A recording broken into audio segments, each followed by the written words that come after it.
Tinitigan ko, nilapitan ko, hanggang sa may diwata na pagdilat ko. Kamusta? Ako pala si Richard Fernandez.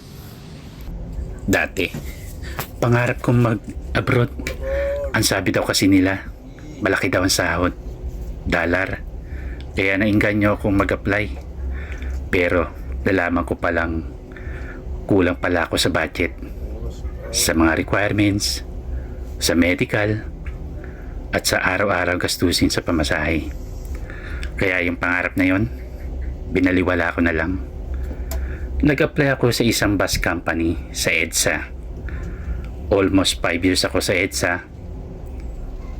Tiis yung traffic, puyat, pagod.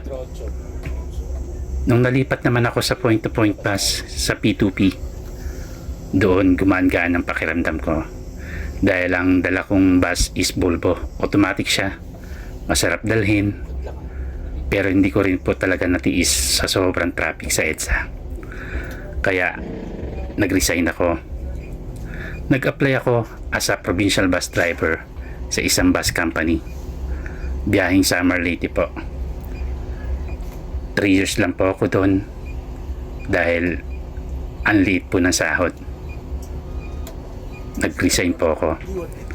Nag-apply din po ako sa isang pinakamalaking bus company dito po sa Region 8. 30 years na po silang in the service sa Samar at Leyte. Ito na po yung Eagle Star Transit Corporation. Kaya mga Pieros, samahan niyo po ako sa aking journey dito sa Eagle Star. At samahan niyo po ako sa aking mga biyahe. Pakipalo at share na lang po aking mga video. Maraming salamat po.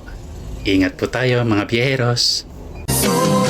Darating ang panahon na mawawala tayo sa mundong ito. At kapag dumating ang panahon na yun, hindi mahalaga sa kung gaano karami ng pera ang naipon mo sa bangko. Hindi rin mahalaga sa kung gaano ka successful sa trabaho or sa business mo.